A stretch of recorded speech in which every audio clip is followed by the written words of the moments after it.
Friends, ನಮಸ್ಕಾರ ಎಲ್ಲರಿಗೂ. ಹೆಂಗಿದ್ದೀರಿ? ನಾವಂತೂ ಸೂಪರ್ ಆಗಿದ್ದೀವಿ. ನೀವು ಕೂಡ ಆರಾಮಿದ್ದೀರಿ ಅನ್ಕೊಂಡು ಮತ್ತೆ ಲಾಗ್ ಸ್ಟಾರ್ಟ್ ಮಾಡ್ತಾ ಇದ್ದೀನಿ. ಫ್ರೆಂಡ್ಸ್, ಯಾರೆಲ್ಲ ನನ್ನ ವಿಡಿಯೋ ನೋಡ್ತಾ ಇದ್ದೀರಾ, ದಯವಿಟ್ಟು ಚಾನಲ್ನ ಸಬ್ಸ್ಕ್ರೈಬ್ ಮಾಡ್ಕೊಂಡು ವಿಡಿಯೋ ನೋಡಿ ನನಗೆ ಸಪೋರ್ಟ್ ಮಾಡಿ.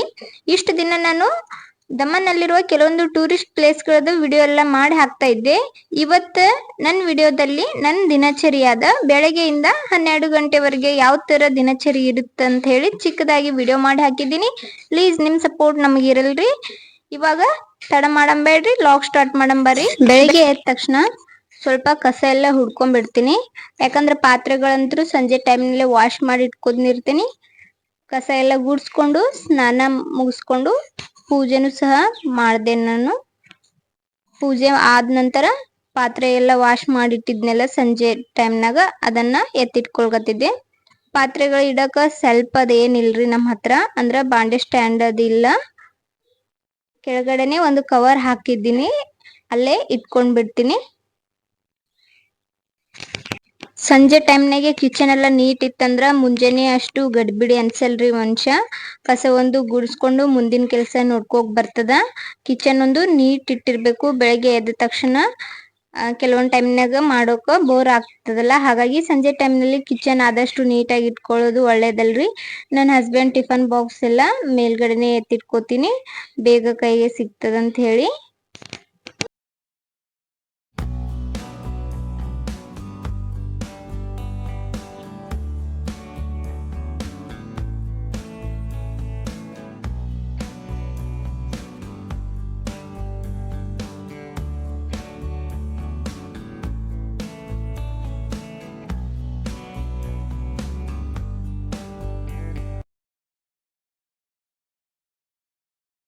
ನನ್ನ ಹಸ್ಬೆಂಡ್ ಕೂಡ ಎದ್ದಿದ್ರು, ನನ್ನ ಮಗಳನು ಎದ್ದಿಳು.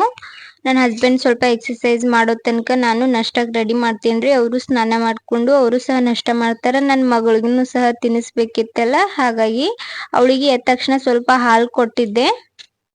ಇವಾಗ ನಾಷ್ಟ ಕೊಡ್ಬೇಕಂತ ಹೇಳಿ ನಾಷ್ಟಕ್ಕ ರೆಡಿ ಮಾಡ್ಲತ್ತೀನ್ರಿ. ನಾಷ್ಟಕ್ಕಂತ್ರ ಚುರ್ಮುರಿ ಸುಸ್ಲಾ ಮಾಡ್ಲತ್ತೀನಿ ನಾನು. ಇವಾಗ ಚುರ್ಮುರಿ ಸುಸ್ಲಾ ಮಾಡಕ ಏನೇನ್ ಹತ್ತತಾವ ಅದನ್ನೆಲ್ಲ ರೆಡಿ ಮಾಡ್ಕೊಳ್ಕತ್ತಿದ್ದೆ. ಏನಿಲ್ರಿ, ಜಾಸ್ತಿ ಏನಿಲ್ಲ. ಈರುಳ್ಳಿ, ಟೊಮೆಟೊ, ಹಾಗೆ ಹಸಿ ಮೆಣಸಿನ್ಕಾಯಿ, ಕೊತ್ತಂಬರಿ, ಕರಿಬೇವು ಇಷ್ಟೇ.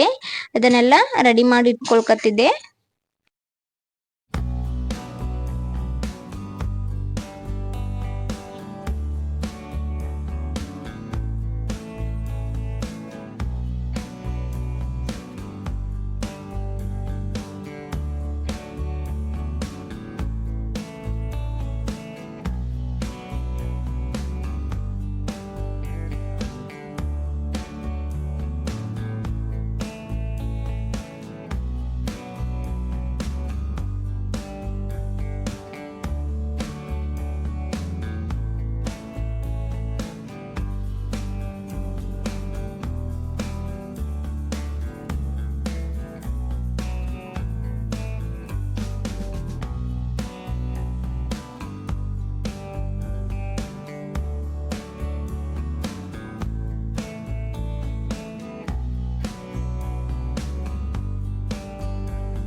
ಇವಾಗ ಚುರ್ಮುರಿನ ವಾಶ್ ಮಾಡಿ ಇಟ್ಕೋಬಹುದು. ಚುರ್ಮುರಿದಾಗ ಜಾಸ್ತಿ ಡಸ್ಟ್ ಇರ್ತದಲ್ರಿ, ಹಾಗಾಗಿ ನಾನು ಒಂದು ತೂತಿನ ಚಾಣಿ ತಗೊಂಡು ಸ್ವಲ್ಪ ಸೋಸ್ಬಿಟ್ಟು ಹಾಕೋತೀನಿ. ನನ್ನ ಹತ್ರ ಮರ ಇಲ್ಲ, ಹಾಗಾಗಿ ನಾನು ಒಂದು ತೂತಿನ ಚಾಣಿದಾಗೆ ಇಲ್ಲಿ ಗುಜರಾತ್ ಅಲ್ಲಿ ಚುರ್ಮುರಿ ಬಾಳ ದಪ್ಪದವ್ರಿ. ಅಂದ್ರ ನಮ್ ಕರ್ನಾಟಕದಾಗ ಸಿಗೋ ತರ ಚುರ್ಮುರಿ ಇಲ್ಲ, ನಮ್ ಕಡೆ ಆದ್ರ ಚಲೋ ಸಿಗ್ತಾವ್ರಿ. ಅಂದ್ರ ಲೇಯರ್ ಅಷ್ಟೊಂದು ದಪ್ಪ ಇರಲ್ಲ, ನೀರೊಳಗ ನೆನೆಸಿದ್ರ ಸ್ಮೂತ್ ಆಗಿರ್ತದ. ಬಟ್ ಇವು ಸ್ವಲ್ಪ ಲೇಯರ್ ದಪ್ಪ ಇರೋದ್ರಿಂದ ಚುರ್ಮುರಿ ಎಷ್ಟು ನೀರ್ ಹಾಕಿ ಅದನ್ನ ವಾಶ್ ಮಾಡಿದ್ರು ಸಹ ಸ್ಮೂತ್ ಆಗಲ್ರಿ, ಅದು ಬಿರುಸೆ ಇರ್ತದ. ಒಗ್ಗರಣೆ ಹಾಕದ್ಮೇಲೆ ಎಣ್ಣೆಯಲ್ಲಿ ನೀಟಾಗಿ ಮಿಕ್ಸ್ ಆಗಲ್ಲ ಅದು ಒಗ್ಗರಣೆದಾಗ. ನಮಗಂತೂ ಬಾಳ ಮಿಸ್ ಮಾಡ್ಕೋತೀವ್ರಿ ಆ ಚುರ್ಮುರಿ, ನಾವಂತೂ ನಮ್ ಕರ್ನಾಟಕದ್ದು. ಇವಾಗ ಅದನ್ನ ಸೋಸ್ಬಿಟ್ಟು ಅದ್ರಾಗ ಡಸ್ಟ್ ಇರ್ತದಲ್ರಿ ಅದನ್ನೆಲ್ಲ ತೆಗೆದ್ಬಿಟ್ಟು ಅದಕ್ಕ ಸ್ವಲ್ಪ ಜಾಸ್ತಿ ನೀರ್ ಹಾಕೊಂಡೆ ವಾಶ್ ಮಾಡ್ಕೋಬೇಕಾಗ್ತದ್ರಿ. ಇಲ್ಲಿಕಂದ್ರ ಉಸುಕ್ ಉಸುಕೆಲ್ಲ ಇರ್ತದಲ್ಲ ತಳದಾಗ, ಅದು ಬಾಯಿ ಒಳಗ ಸರಿಯಾಗಿ ಹತ್ತಲ್ಲ. ಅದಕ್ಕೋಸ್ಕರ ಸ್ವಲ್ಪ ಜಾಸ್ತಿ ನೀರು ಹಾಕೊಂಡು ಗಲಿಬಿಲಿ ಎಲ್ಲ ತೊಳ್ಕೊಂಡ್ ಬಿಡ್ಬೇಕು. ಚುರ್ಮುರಿನೂ ಸಹ ತೊಯ್ಸ್ಬಿಟ್ಟು ಇಟ್ಕೊಂಡಿದ್ದೀನಿ. ಈ ಕಡೆ ಒಗ್ಗರಣೆ ಸಹ ರೆಡಿ ಮಾಡ್ಕೊಳ್ಕತ್ತೀನ್ರಿ. ಒಗ್ಗರಣೆಗೆ ಏನಿಲ್ಲ, ಸಿಂಪಲ್ ಆಗಿ ಹಾಕೋಬಹುದು. ಎಣ್ಣೆ ಎಲ್ಲ ಕಾಯ್ದ್ಮೇಲೆ ಸಾಸಿವೆ, ಜೀರಿಗೆ ಹಾಗೆ ಶೇಂಗಾ ಹಾಕೊಂಡಿದೀನಿ. ಅದೆಲ್ಲ ಫ್ರೈ ಆದ್ಮೇಲೆ ಕರ್ಬೇವು, ಹಸಿ ಮೆಣಸಿನ್ಕಾಯಿ ಹಾಕೋಬಹುದು. ಹಾಗೆ ಈರುಳ್ಳಿ, ಶೇಂಗಾ ಸ್ವಲ್ಪ ಜಾಸ್ತಿನೇ ಹಾಕೋಬಹುದ್ರಿ ಇಷ್ಟಪಡೋರು. ನಮಗೆ ಶೇಂಗಾ ಬೀಜ ಜಾಸ್ತಿ ಇಷ್ಟ.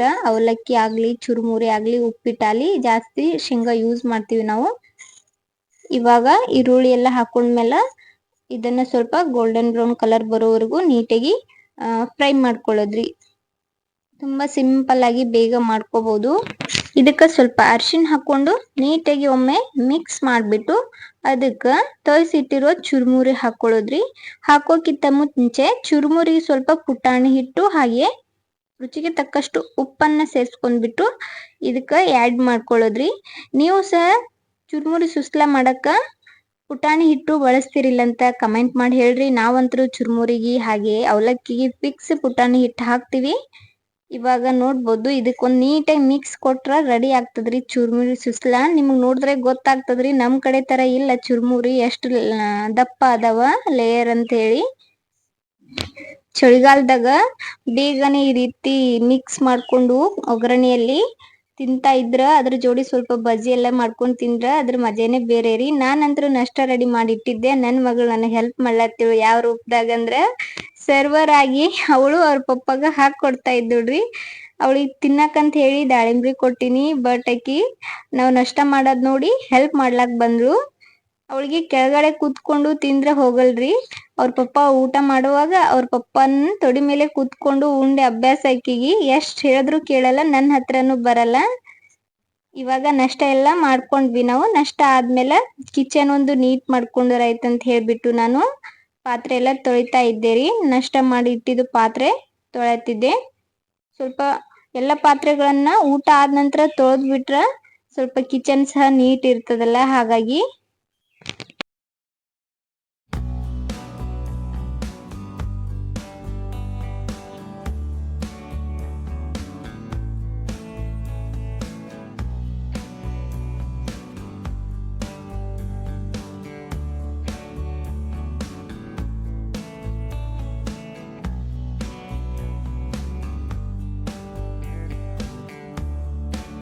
ಊಟ ಮಾಡಿದ ತಕ್ಷಣ ಪಾತ್ರೆ ಎಲ್ಲ ಅಷ್ಟೇ ಬಿಡೋದು ಸರಿನೂ ಅನ್ಸಲ್ರಿ. ಸ್ವಲ್ಪ ಬೇಗ ಹಾಗೆ ತೊಳೆದಿಟ್ರೆ ಕಿಚನ್ನು ನೀಟ್ ಇರ್ತದ. ನಮಗೂ ಸಹ ಟೆನ್ಷನ್ ಇರಲ್ಲ ಆಮೇಲೆ ತೊಳಿಬೇಕಪ್ಪ ಅಂತ ಹೇಳಿ. ಹಾಗೆ ಊಟ ಆದ ತಕ್ಷಣ ಪಾತ್ರೆ ಒಂದು ನೀಟಾಗಿ ತೊಳೆದ್ಬಿಟ್ರೆ ಕಿಚನ್ ಸಹ ನೀಟಾಗಿ ಕಾಣಿಸ್ತದ. ನನ್ನ ಹಸ್ಬೆಂಡ್ನು ಫಸ್ಟ್, ಸೆಕೆಂಡ್ ಹಾಗೆ ನೈಟ್ ಶಿಫ್ಟ್ 3 ತರ ಶಿಫ್ಟ್ ಎಲ್ಲ ಇರ್ತದ್ರಿ ಕೆಲಸ. ಹಾಗಾಗಿ ನಂದು ಡೈಲಿ ರುಟೀನ್ ಚೇಂಜ್ ಆಗ್ತದ ವೀಕ್ಲಿ. ಇವಾಗ ಸೆಕೆಂಡ್ ಶಿಫ್ಟ್ ಇತ್ತು. 1 ಗಂಟೆ ನಂತರನೇ ಅಡಿಗೆ ಮಾಡದ್ರಿ ನಾವು. ಮಧ್ಯಾಹ್ನ ಅಡಿಗೆ ಎಲ್ಲ 1 ಗಂಟೆ ನಂತರನೇ ಮಾಡ್ತೀವಿ. ಅವರು ಸೆಕೆಂಡ್ ಶಿಫ್ಟಿಗೆ ಹೋಗೋರಲ್ಲ, ಹಾಗಾಗಿ ಇವಾಗ ಕಿಚನ್ ಎಲ್ಲ ನೀಟ್ ಮಾಡ್ಕೊಂಡೆ. ಗೊತ್ತಲ್ರಿ, ಮಕ್ಳು ಇದ್ರಂದ್ರ ಮನಿ ಬಾಳ ಗಲೀಜ್ ಆಗ್ತದ. ಎಲ್ಲ ವಸ್ತುಗಳು ಆ ಕಡೆಂದು ಈ ಕಡೆಂದು ಬೀಳ್ತಿರ್ತಾವ. ಅದ್ರಾಗಂತೂ ನಂಬಲ್ಲಿ ಯಾವುದೇ ಫರ್ನಿಚರ್ ಇಲ್ಲ, ಏನು ಇಲ್ರಿ. ಒಂದು ಮಾಣ ಸಹನೂ ಇಲ್ಲ. ಎಲ್ಲ ಕೆಳಗಡೆನೆ ಇಟ್ಟಿರ್ತೀನಿ. ನನ್ನ ಮಗಳು ಎಲ್ಲ ತಗೊಂಡು ಆಡಿ ಅದನ್ನ ಆ ಕಡೆ ಈ ಕಡೆ ಎಲ್ಲ ಹಾಕ್ಬಿಟ್ಟಿರ್ತಾಳ. ಎಲ್ಲಾನು ಎತ್ತಿಟ್ಕೊಂಡು ಒಂದ್ ಟೈಮ್ ಒರೆಸ್ಕೊಂಡ್ ಬಿಡ್ತೀನ್ರಿ. ಅವಳು ಆಡ್ತಿರ್ತಾಳಲ್ಲ, ಊಟ ಎಲ್ಲ ಮಾಡ್ತಿರ್ತಾಳ. ಕೆಳಗಡೆ ಮುಸ್ರಿ ಎಲ್ಲ ಹಾಕಿ ಹೊಲ್ಸ್ ಮಾಡಿಟ್ಟಿರ್ತೀನಿ.